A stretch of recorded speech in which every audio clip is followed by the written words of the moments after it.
Well, it's great to be together for part 2 of leadership and engagement. It's a matter of trust.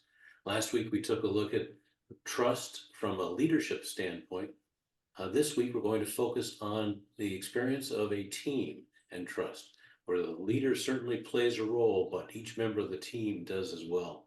Well, as we did last week, I'll start with a brief round of introductions. Then we'll take a look at this story, this trust story, and then have a discussion about it, a trust conversation. And you'll see that this truly is a conversation, a discussion about various aspects that are facets, both in terms of theory as well as strategies and skills, leadership strategies and skills. But welcome, I'm glad you're here. Let me begin with introducing you to Yvette Bethel, who is an author. She's a trust expert. She's a CEO and award-winning author, as well as a 6 Seconds preferred partner. So she knows emotional intelligence like I wish I did. I'm always learning from her. But Yvette, it's great to have you here today. How are you? Well, it's great to be back, Rick. As you know, I love talking about trust, and these trust conversations are quite juicy. Yeah. So I'm all in. Thanks for inviting me. It's so good to hear, and it's so true. These stories give us a lot to think about and an opportunity for learning as well. Mm. Lorraine Fellows is with us as well. She's a speaker, trust facilitator, an emotional intelligence expert as well as an experienced educational consultant, neurodiversity. That's something that anytime you talk about the neurodiversity, Lorraine, my ears tune into you. I'm always eager to also learn more from you. But welcome, glad you're here. How are you today? Yes, thank you. I'm really glad to be here. I'm very happy. It's a beautiful sunny day here in England, and we're looking forward to this conversation from a team's perspective. Very good. Let me start with offering this quote by Dale Carnegie. Inaction breeds doubt and fear. Action breeds confidence and courage. And I think as you'll listen to the story and then our conversation about it, you'll see the power that comes from action, the pain that comes from inaction as well. But it's that action and all the goodness that takes place from it and through it. It has a huge impact on a team, both the individuals and the group as a team, as well as their foundation of trust. Let me first offer 3 particular numbers. And let me do this in the context of also introducing myself. Hello again, I'm Rick Cram. Plan to be your best as you navigate pain. And the pain point we're going to be taking a look at today is best described as change exhaustion or change fatigue. Perhaps you can relate, perhaps at some point in your past you've seen it, or maybe you're there right now. We'll define what that looks like. And the idea of this being relevant today is found in these 3 numbers I'd like to share with you. They are 20%, 73%, and 54%. The 20%, it represents the number of employees who feel disconnected or actually feel connected to their culture. That means 8 out of 10, and perhaps you can relate to this, feel disconnected from the organizational culture. That's a lot. And that means it needs to be addressed. The 73% represents the number who say stress impacts their mental health negatively. And imagine what happens when our mental health is impacted negatively. It affects how we communicate. It affects the decisions. It affects our energy level. It affects how we relate to others. And we'll see how that actually plays out in this trust story that we'll share with you. The last number is 54%. 54% is the number of people, more than half, who are experiencing now change fatigue, the rapid sequence of ongoing change after change after change. So why don't we get into it? Is there anything that you'd like to add, Yvette or Lorraine, before we get started and I share this story? No, I'm good.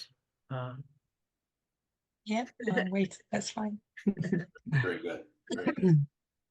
This is a story shared with me by Ron Meer, who is from New Delhi, India, originally. He's now here in the Boston area and works at a bank branch in Waltham, Massachusetts.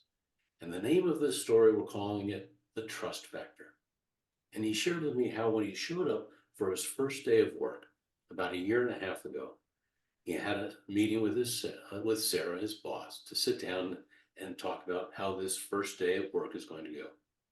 She went on to explain how you're joining us at a time when we're making a number of changes. And Ron Meer immediately related how his first thought was, oh, great, I left the other bank to get away from that endless stream of changes where everyone was exhausted, including me, he said.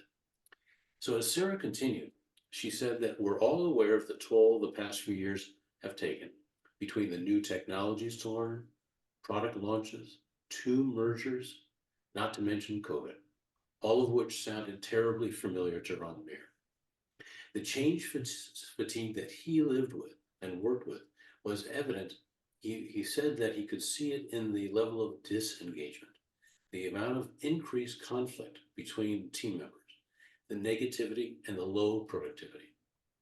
And obviously he's realizing it's the same here. Then she added something that he had not heard before.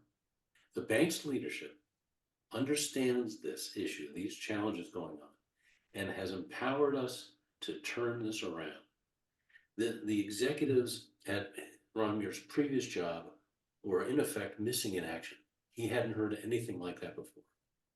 The trust that he and his colleagues had in this previous bank flew out the window along with their energy, he said.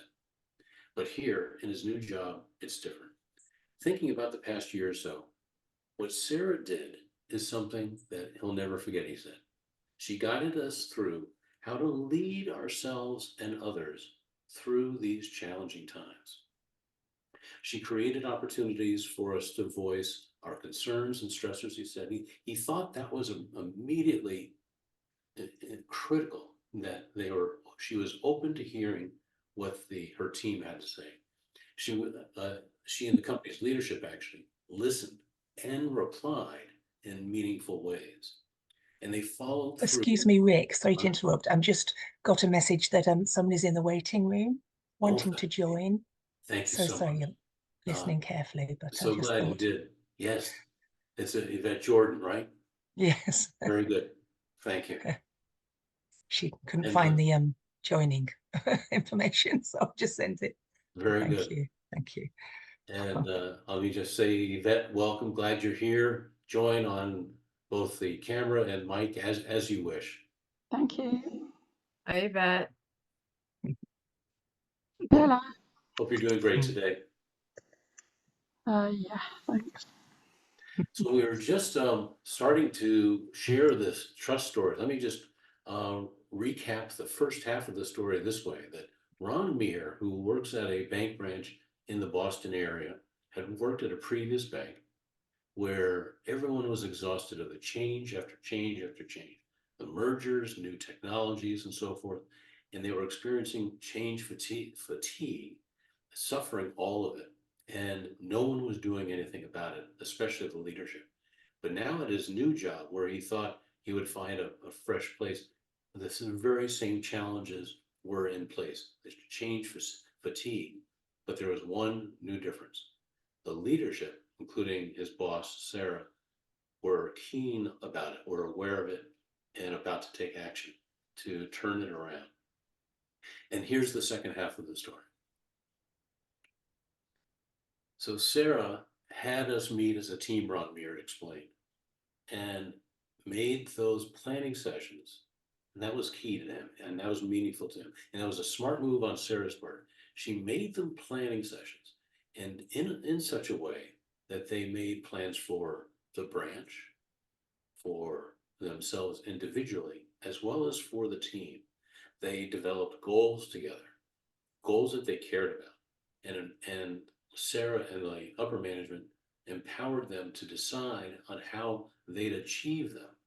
We were finally, for the first time, he said, working as a team. Then Sarah led them through a periodic set of exercises for professional and personal development.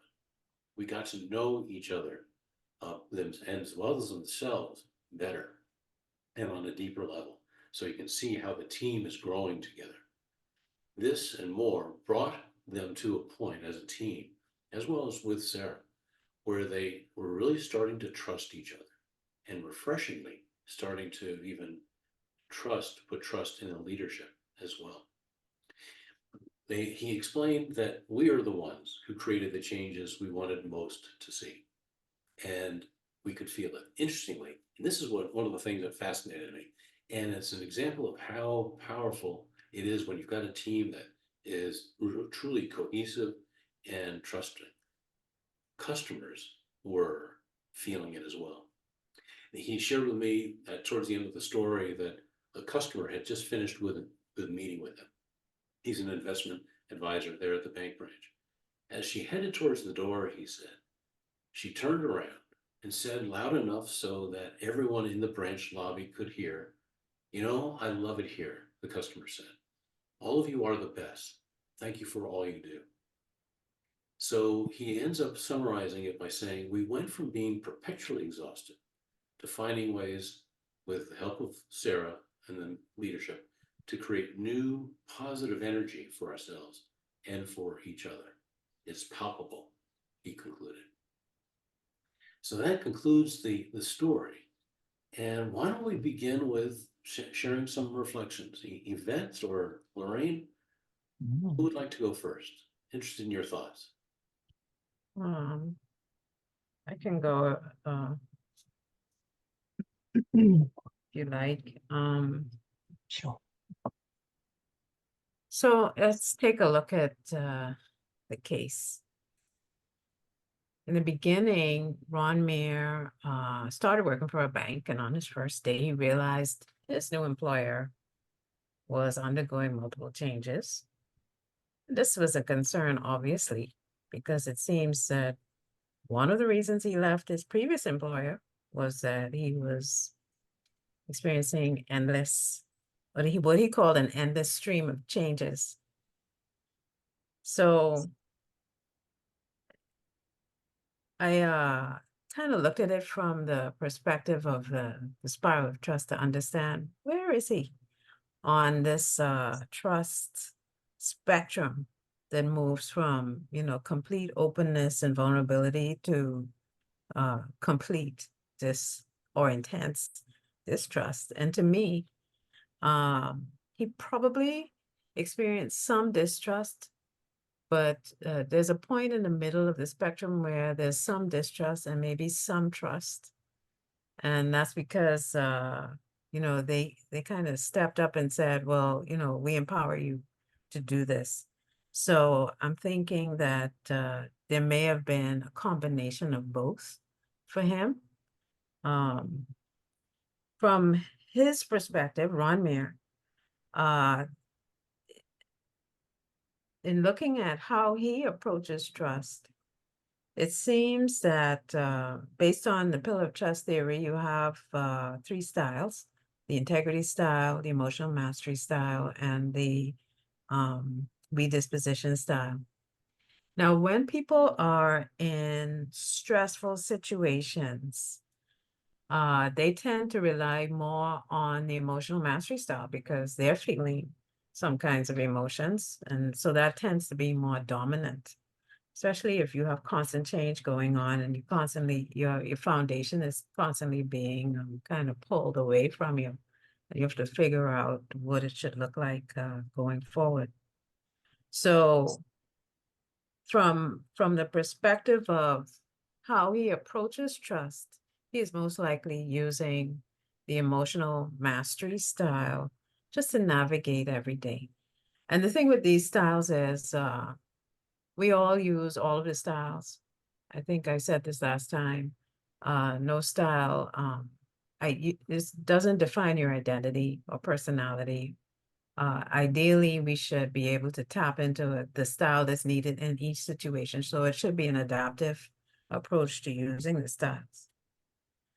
So despite the fact that Ron Mayer noticed that he may be in for another rough ride, because of the similarities between the current and the previous employers, it appears that despite all of that, he remained trust willing.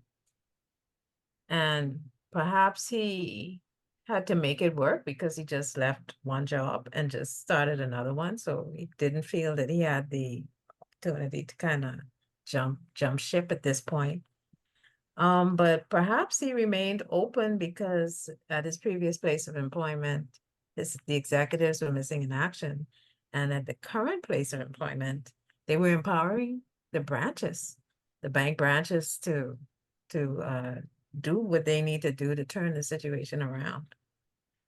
So, and on top of that, I think his trust willingness was strengthened because they also supported the team with helping them to develop skills that they can use to lead themselves through the changes, which I'll let Lorraine talk about it. That has a lot to do with developing their self-trust.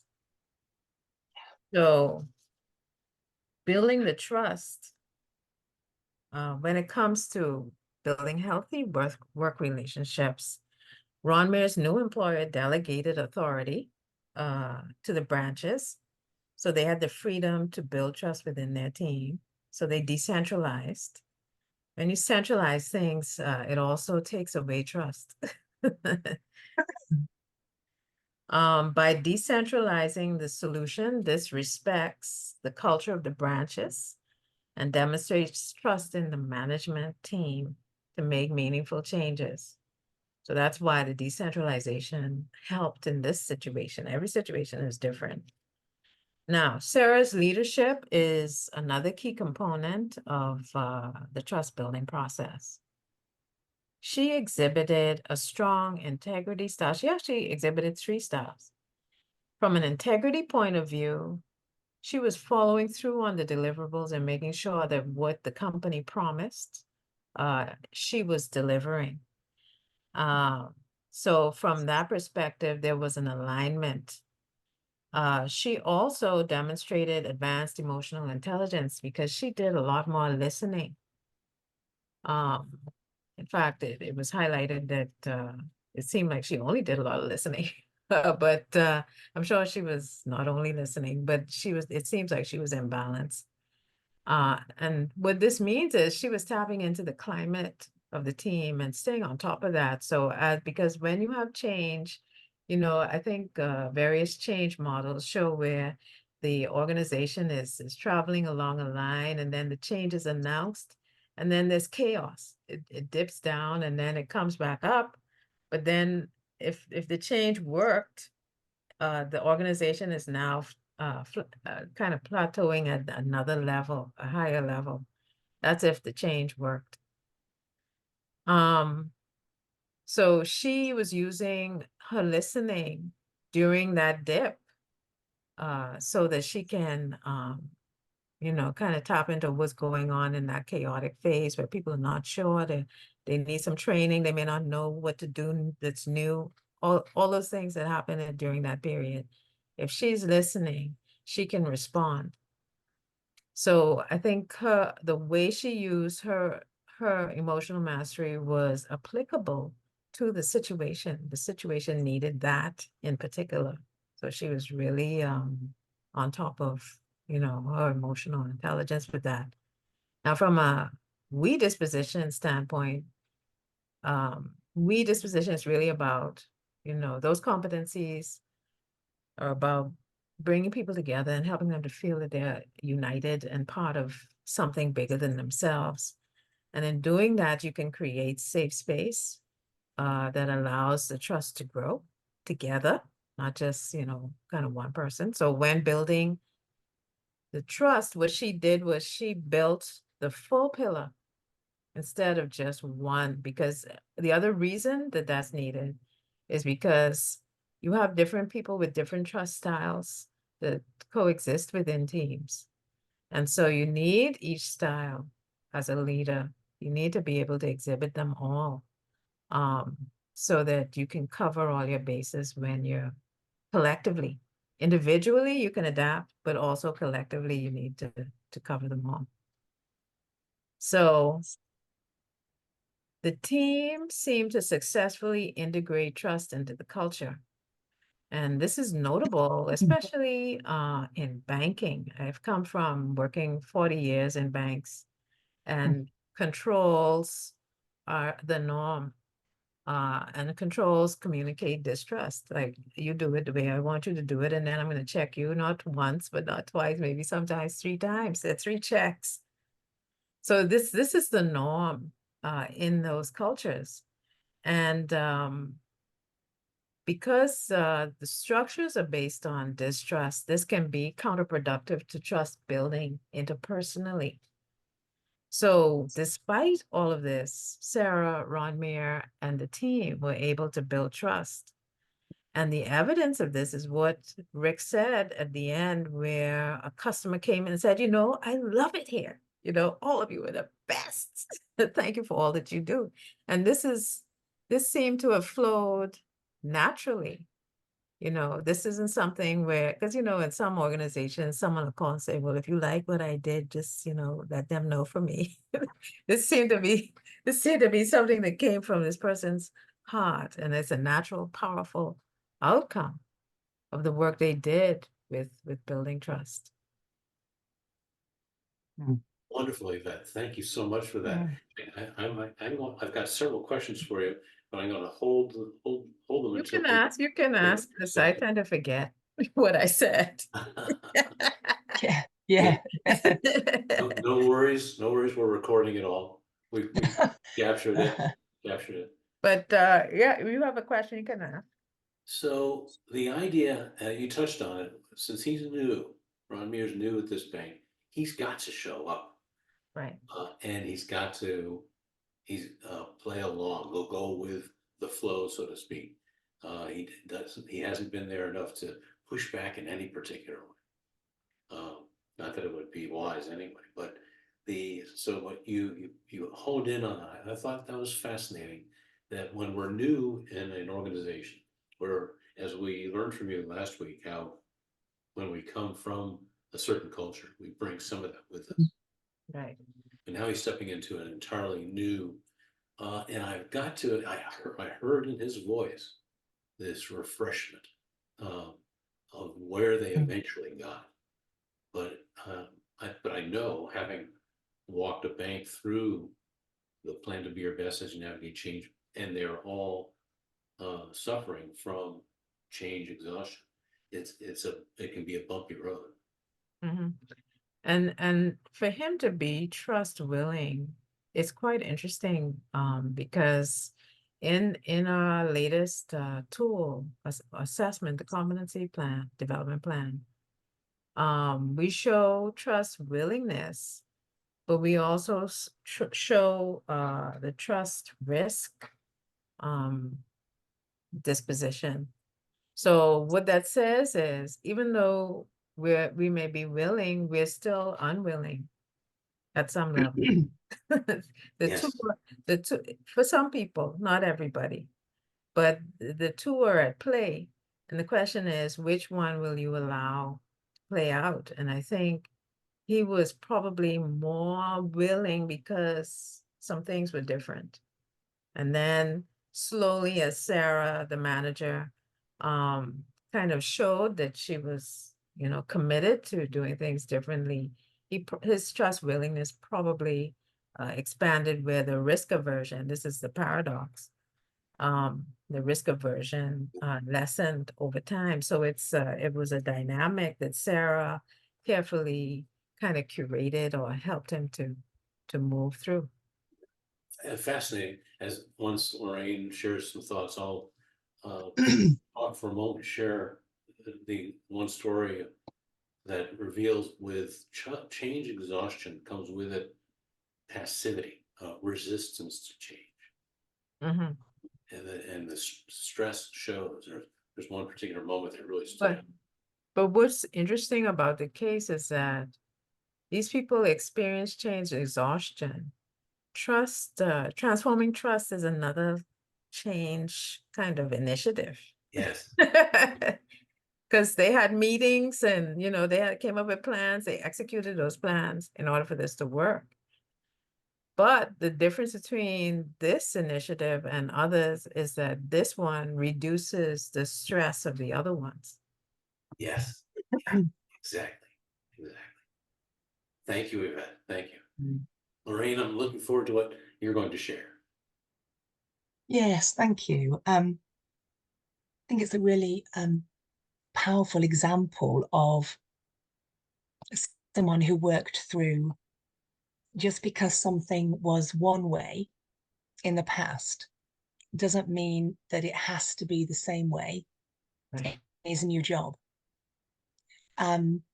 It was C.S. Lewis who said, you can't go back and change the beginning, but you can start where you are and change the ending. Mhm. And what he did was really dug into his self-trust in this situation, because he wasn't powerless.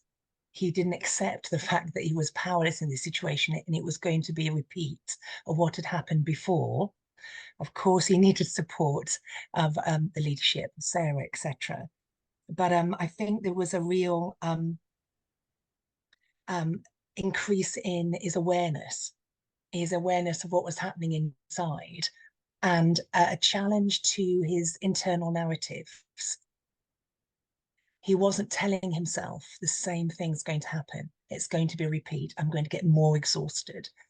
I'm not going to receive the support, because often we have to examine, it's really important to examine the narratives, and he examined his narrative.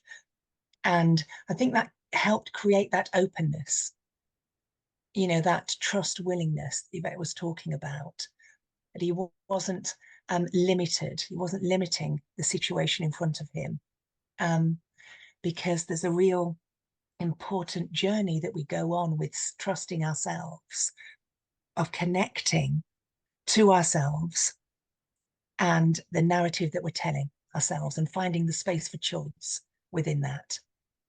And also how I really believe it aligned with his core values and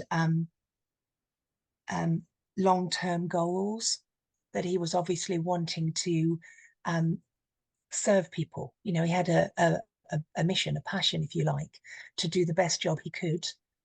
It mattered to him how he came across and served people in his work.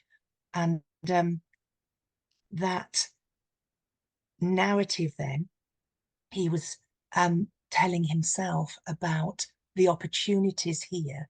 There are opportunities. It is a new situation. There's new leadership. And with the team, when they were doing that personal and professional development, I think that was really key to increasing that intrinsic self-awareness, finding the things that aligned with what really mattered, you know, his core values, long-term goals, and tapping into what we call the 3 I's, a model for self-trust, which is our instinct, inner voice, and insight and intuition. And that is how he can gather really important information about what's happening, and maintaining that degree of openness and trust willingness. With that personal professional development, they began to trust each other as he absolutely began to trust himself more in this new situation. And that using those 3 I's enables us to make those considered decisions, find that space for choice, and find the ways to keep open, to keep being trust willing, to keep trusting ourselves. He was trusting himself, and more trust was built within the team. And there's a real increase in inclusivity then. He feels a part of the team. He feels more valued and more able to do the job that he wanted to do in the way he wanted to do it. So this increase of awareness of the opportunities, of the difference, the ways it is different and how to make a difference. And of course, Sarah, with her careful offering of those opportunities, you know, the careful building of team cohesion was facilitating that increase in self-trust for each of them. So the collective self-trust, if you like, the team trust really increased, and it became very tangible. And really, he felt that difference. And obviously, importantly, the customers, the people they were serving, you know, felt, you know, the difference. It was not just words they were hearing, there was a real deep emotional experience they were receiving there. That made a real difference. And that's what you're really shining a light on. I'm sorry, Yvette, go ahead. You'll need to unmute. Go ahead. I was just going to say, Lorraine made an important connection between self-trust and trusting others, because the configuration or the framework that we create around trusting ourselves impacts or projects onto others and impacts them. So it's good you really work on how you trust yourself, so that you know, you're able to create breakthroughs. They were able to create breakthroughs in their situation, which Lorraine pointed out. But that's because they not only worked on the interpersonal trust, but there's also intrapersonal trust that they focused on. Excellent. Thank you for that, Yvette. It was a planning exercise that had continuity to it, it seems to me. It must have. And it was also a set of emotional experiences. And I think that plays a huge role, not in just the forming of trust and getting to a point where the team is more cohesive, but that it's an emotional experience in the context of planning. I'll elaborate on that. I can't help but think Sarah, as a leader, took this quote by Max Dupree to heart. The first responsibility of a leader is to define reality. The last is to say thank you. And in between, the leader is a servant. Isn't that the first responsibility of a leader is to define reality? That's what she and her leadership did. They defined reality. We are dealing with change fatigue and all that comes with it. And I've seen this with a number of my clients, a bank, healthcare, others, even Burger King, for example, where there's a general sense that these are some of the symptoms of change, exhaustion, change fatigue, a general sense of apathy. I don't care. There's resistance or passive resignation toward organizational changes, and it's fair to say towards any change. Then the next they got to this point because there are so many changes one after the other, and it became just overwhelming. No, not one more change. But Sarah, in her wisdom, and along with the leadership, acknowledged the reality. That's the very first step that's required to even enter into a process of planning. I think with the defining the reality, it was also her responsibility to believe that it was doable and to hold that vision as they move through it, because there'll always be some things that happen. I mean, change with trust is nonlinear. You go 2 steps forward, 2 back, 1 forward, 2 back, 3 forward, and so on. So it's just a zigzag when it comes to trust. And for her to be able to hold the space for trust, despite all of that happening, because people are people, they're human beings, they make mistakes or they fall into old habits. And for her to hold that is quite powerful that she was able to do that. Not everyone can. They get discouraged, like, oh, so-and-so is doing that again. I'm sick and tired and blah, blah, blah. You know, they go into that kind of frame of mind as opposed to holding a higher vision despite it. So come back to Ron Mears' story. There's one particular time when I was leading a full day plan to be your best as navigate change for a bank. Halfway through the program, one of the managers, one of the 50 managers there, raised his hand in the middle of one particular exercise. And he said, "Rick, this is all well and good, but I'm too busy to plan." There was a laughter that went around the room like, "I can't believe you just said that." But, and all of a sudden I'm taking a deep breath. I said, all right, this is an opportunity. I need to be careful on how I responded. But right there, you see, I'm too busy to plan. Resistance to change, stress, and you got to imagine the frustration that is echoed in that statement. If you take a look at the word too, it means excessive. So rephrase that, I'm excessively busy. And he's resistant to trying something new, to plan. So it's a call to action, actually. I think for busy people, I think it's not always that they're resistant to trying something new. I think they're resistant to taking on one more thing. Yeah. Because I have quite a few clients like that, and they are so overwhelmed with volume that this feels like an addition to that state of being overwhelmed. Which is something I think it's fair to say most people in work have experienced in recent years.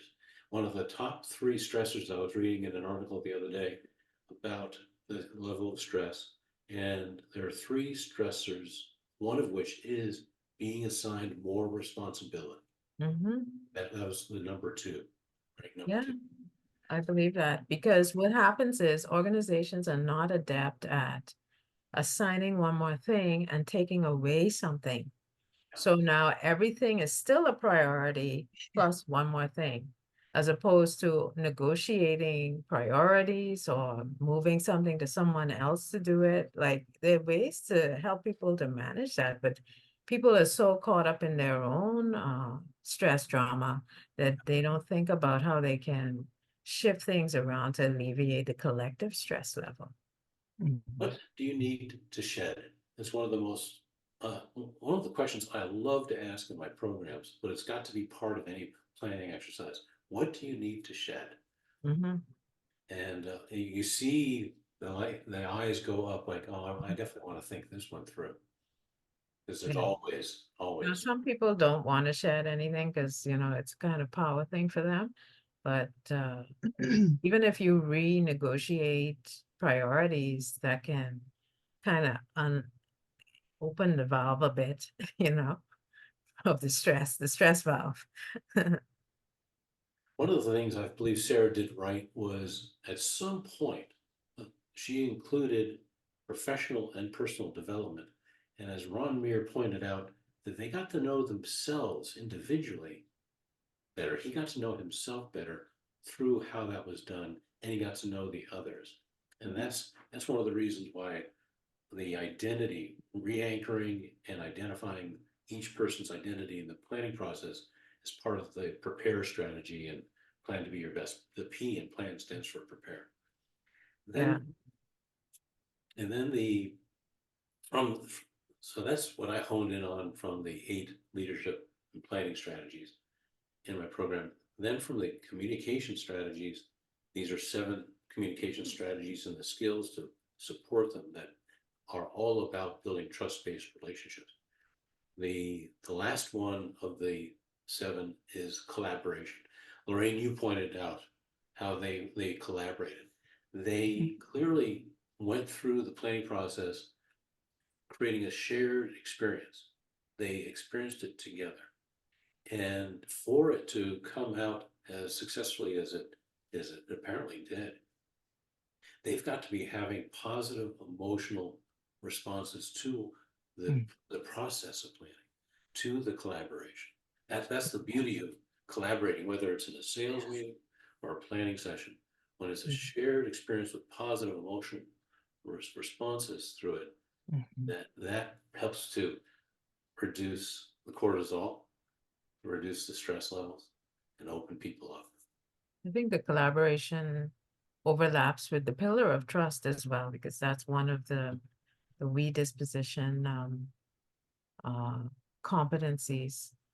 And the communication it kind of links people depending on how the communication works. It connects people more or it separates people. It has the power to do either or a combination of both. Yeah, yes, yeah. Yeah.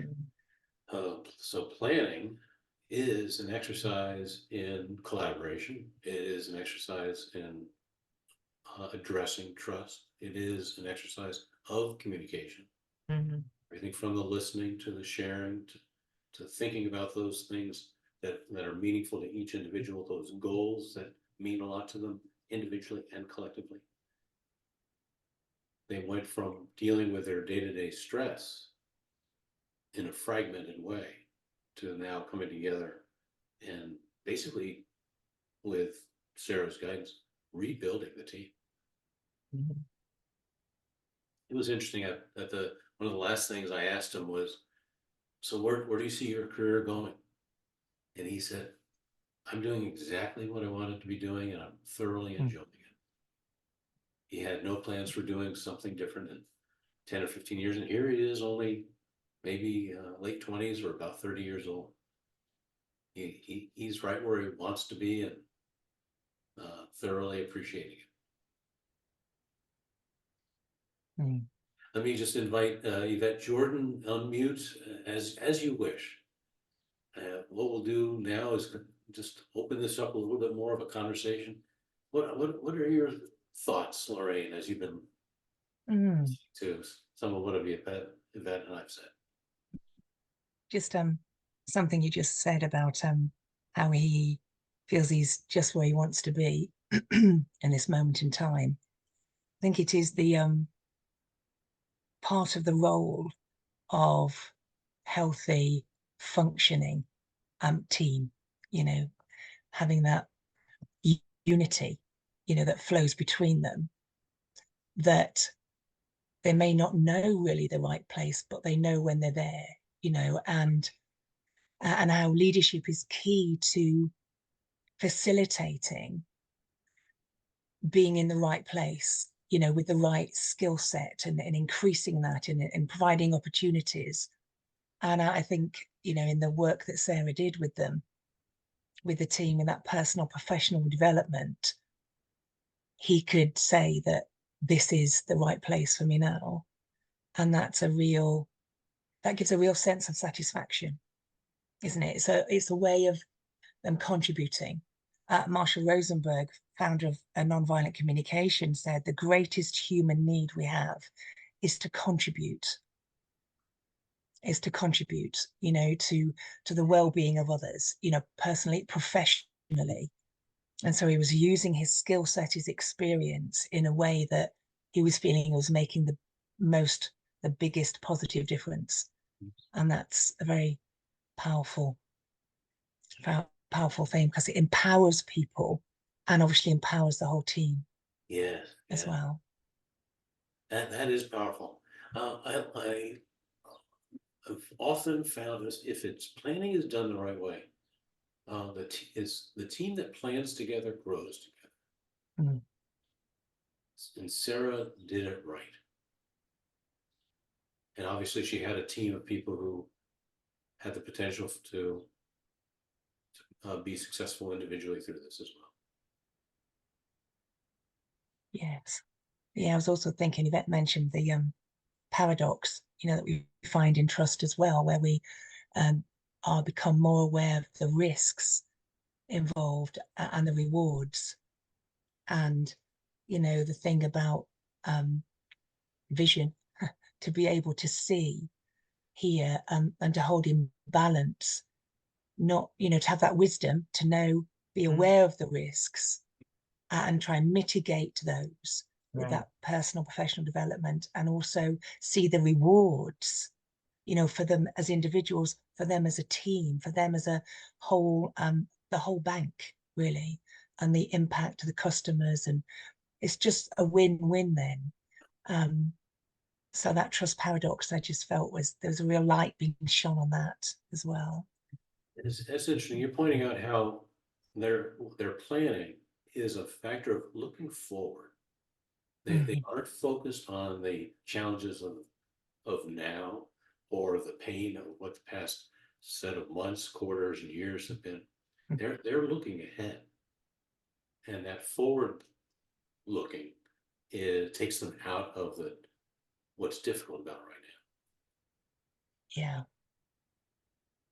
Rick, I'm curious. I don't know how familiar you are with the rest of the bank, but how did some of the other branch managers manage to change? Was it because usually it would be varied, the results would be varied.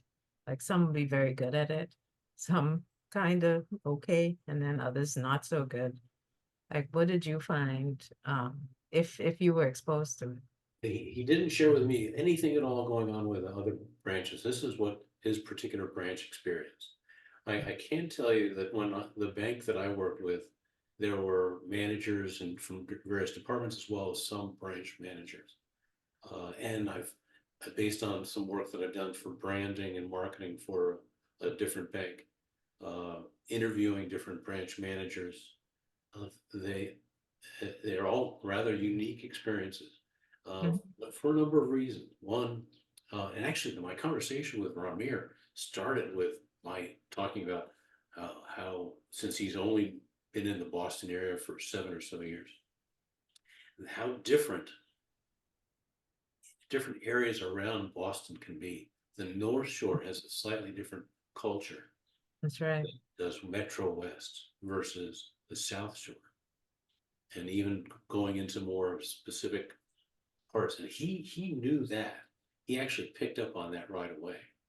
That because he had told a short story of working in one particular branch, then moving to another, and seeing the difference in the clientele as well as the staff. Mhm. So those are factors, and I've seen that. I've worked with that also with an energy company that was a client, and what it's a call to do is understand those subtleties and apply them, bump them up against how you're communicating. Well, why I asked is when I worked for a bank full time, I had responsibility for 8 countries. And every country had its own laws, its own culture, and many other things, ways of doing things, language, everything. And I found that at first we made a big mistake with rolling out what it was that we wanted to roll out, because we assumed that we would just harmonize and everyone would do the same thing. And we just got the biggest blowback you can imagine. And we realized that every launch had to be customized. Otherwise, they would ignore it because it's just, someone in the head office imposing, the will of the company on them, and it didn't make sense. So therefore, they ignored it. So I think from the case study perspective, it seems that they took that into account.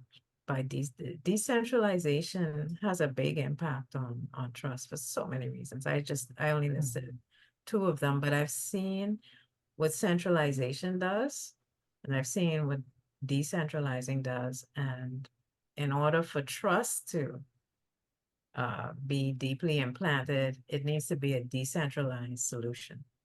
That's my experience, especially with the bigger companies. Yeah. It's way too big to trust, you see. In some cases, the company I came from had 70,000 employees in 130 countries.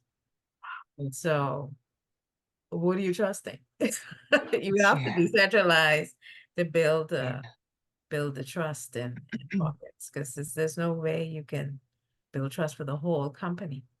That's impossible. Reminds me of the phrase, all politics are local. Yes, that's exactly right. Yeah.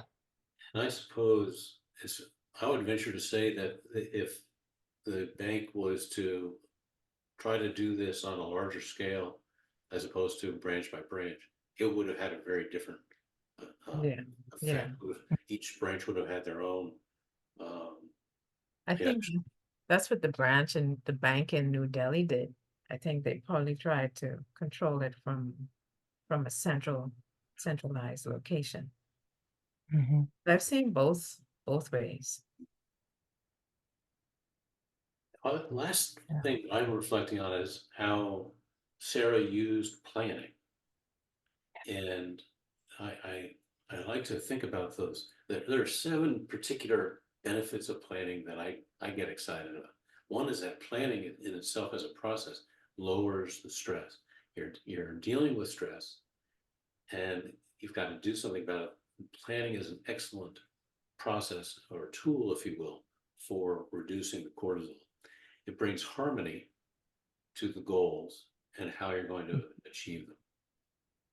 It also clarifies the use of resources, including people's time and all other resources. That kind of clarity is and can be empowering.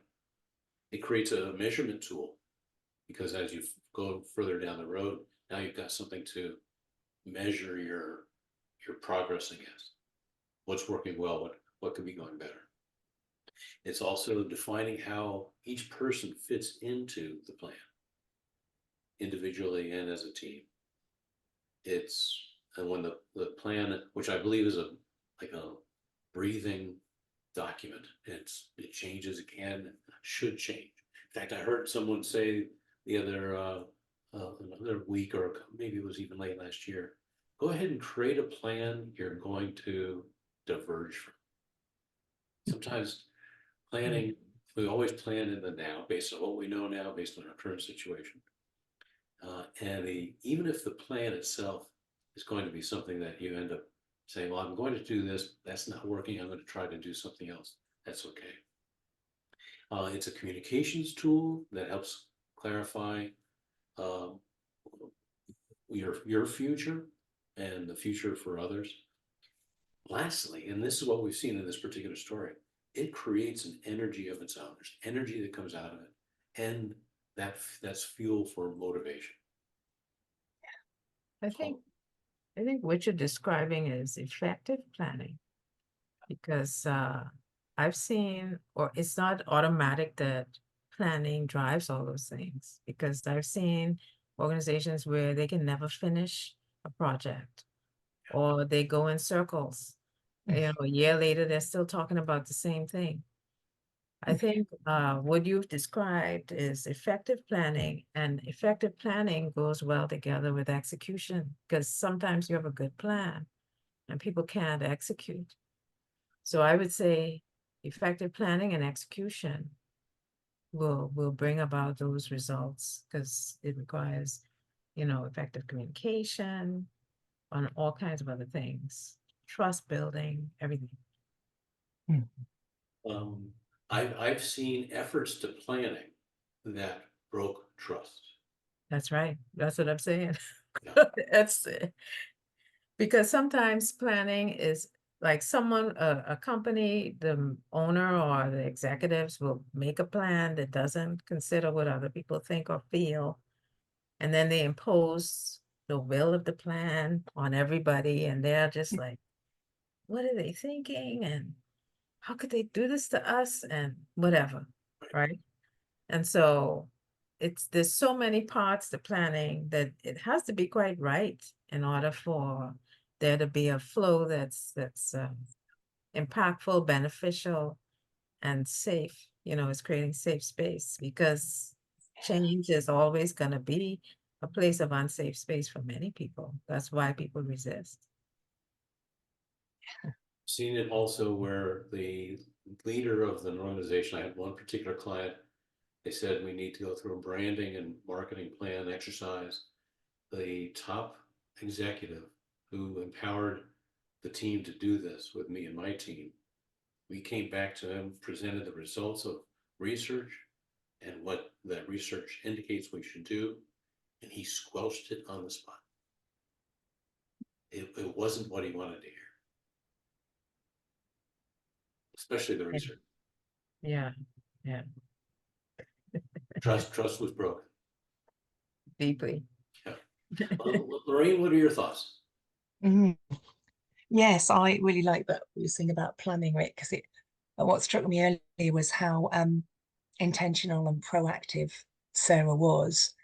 And obviously we've got there's some gaps in the story, if you like. I just wonder, how she learnt to do all that when she had a few tries at things and, learnt by experience, of course, I'm sure. But how some people are more naturally good at that sort of thing. And some people, obviously, it needs to be really intentionally, taught, experienced, modeled.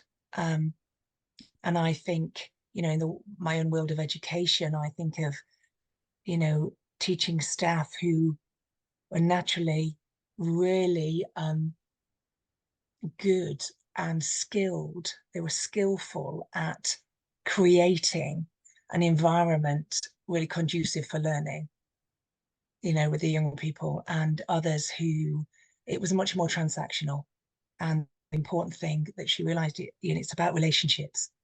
That's how trust is at the heart of this story, this experience for the people, because it's the trust. When our hearts are open, when we're open to building relationship about things that matter, when we care about the things that matter, in our workplace, and trust is built, then we've got relationships working well.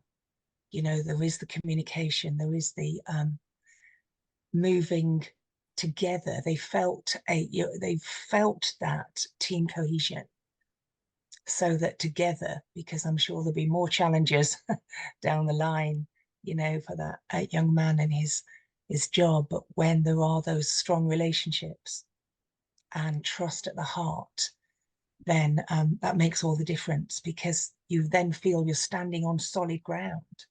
You've got something you can build on, and it increases the compassion, self-compassion, the compassion. It increases the understanding, so people are able to contribute with innovation, and vision moving forward. That Really important. the foundation is so significant, it really is. As I'm listening to you, I'm thinking about, all right, well, like you mentioned, when the challenges arise, because there will be challenges. They will be tested. But in your view, what are some of the most important parts of that foundation? I think, we mentioned it earlier that, and as Yvette often says, trust is an inside out job. That it starts with us. It starts with that deep connection with ourselves, that intrinsic awareness, the listening to our three eyes, the connection with that inner voice, our intuition. There's something greater than ourselves that we can align, the things that matter the most to us with. And from that creates that open-heartedness, that creates the vulnerability with wisdom, and awareness of other people, awareness of our impact on other people, awareness not just of our needs, but other people's needs. And that absolutely is contagious. That will encourage, like Yvette has talked about, how that has an impact on other people. So it's like our trust willingness increases our trustworthiness. So other people feel safe with us and can trust us more. And then we trust them more. And yes, there'll be challenges, and there'll be times when it's not a linear process, again, that we might have to go back and dig deep and assess the risk reward, use our wisdom, and connect with ourselves again to actually move forward. But that cohesion, when we talked about collaboration, communication, when it's working well, there's the whole paradigm of one can achieve so much, but two can achieve not just double, but more, more than that. So a team can achieve a lot more than a sum of the individual parts. Mhm. Thank you for that. And as I'm listening to you, I'm remembering a conversation that actually the three of us had a few months ago. I believe it was Yvette when you were talking about say yes to me. And I'm thinking about the connection between putting those building blocks together through planning, through the emotional experience and the building trust, the connection between all of that and growing in emotional maturity. To get to that point, well, the stronger the foundation is, this is where my mind is going. That's where it begins to get to the point where you eventually grow your emotional maturity so that you can be objective. You know, they sometimes in psychology they use that word detachment, which I know we don't care for, but objective, gracefully objective, if you will, so that when the challenges do arise, they can navigate it more with greater health. Absolutely. Yeah. I like detachment. Or I call it an attached detachment. there you go. There you go. Yeah, where they're both, you're not so invested that you don't overplay or over involve yourself. Yes. And that's with teachers, with Yeah. organizations. You just keep to me it's about healthy boundaries. Yes, very much so. Very much so. Yes, detachment works for me. There is that objectivity, and yet you're not out of touch. Right. You With still both have empathy and connection. yourself as well as with others. Yeah. That's very good. We've had a dynamic conversation for the past hour. The two of you you're the best.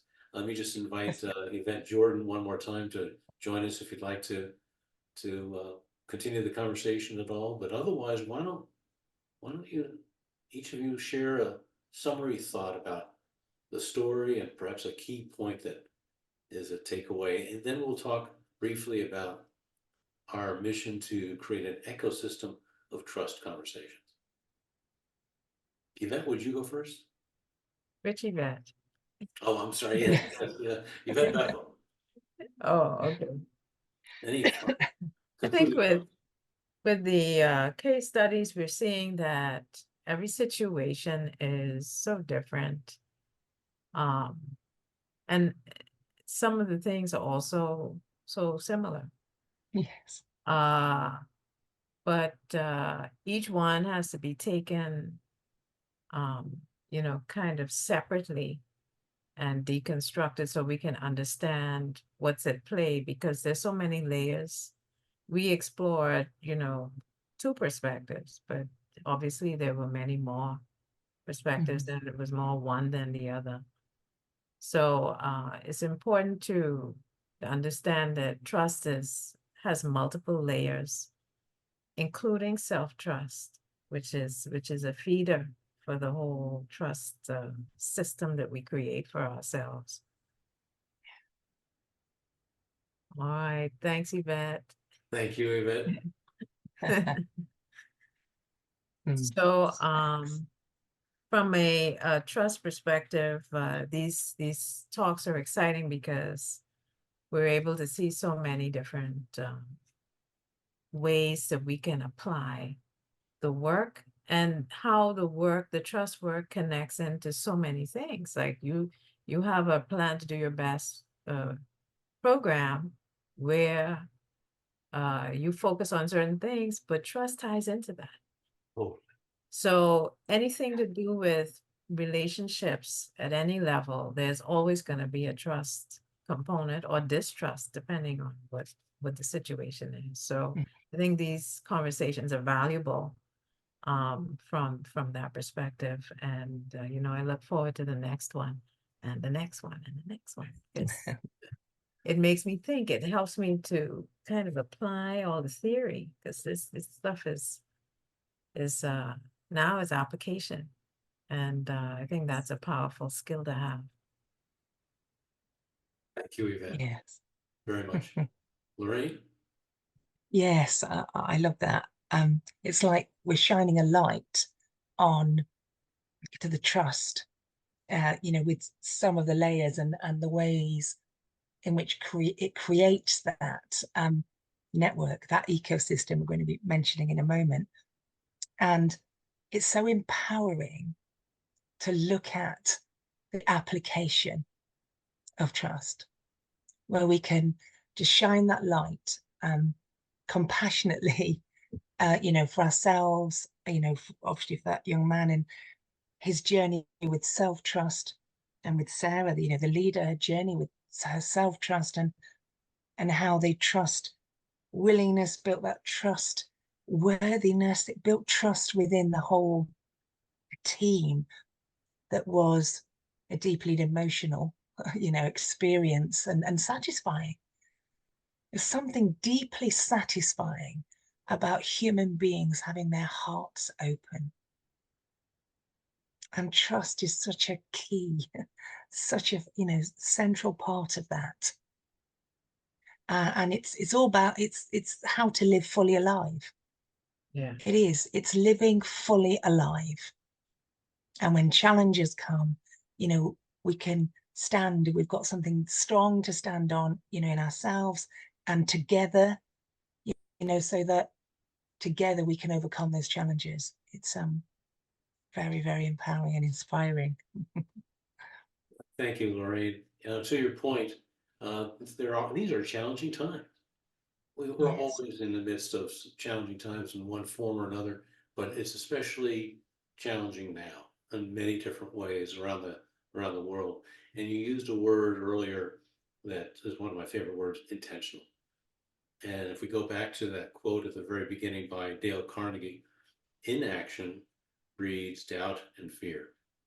Doubt equals distrust. As the quote continues, action breeds confidence and courage.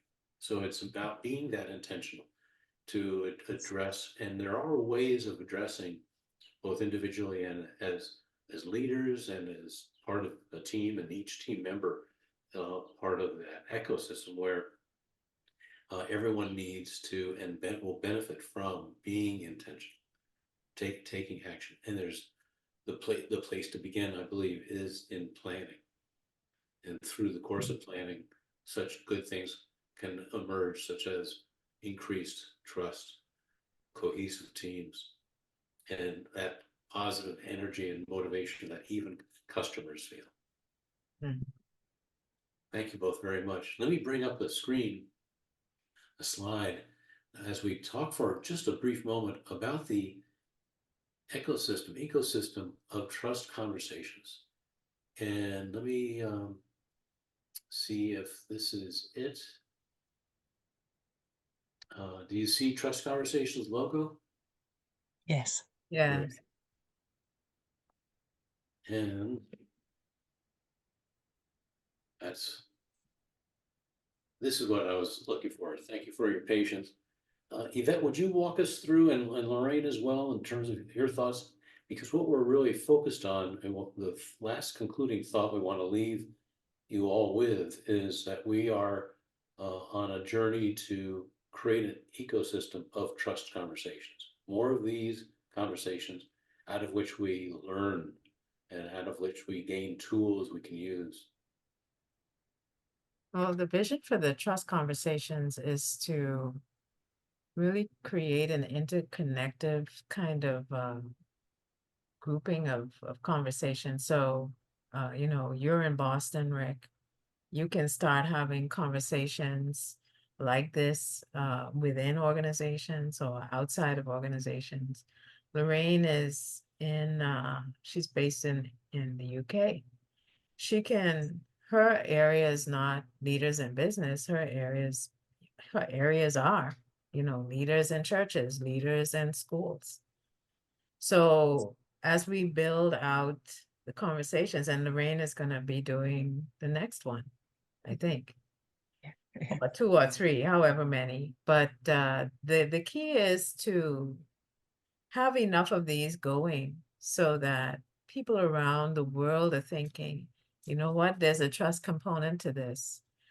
You know, maybe we should think about it, because a lot of times engagement plans go through, plans for change go through, and there's never a trust component, there's never a people, and that whole managing the safe space component.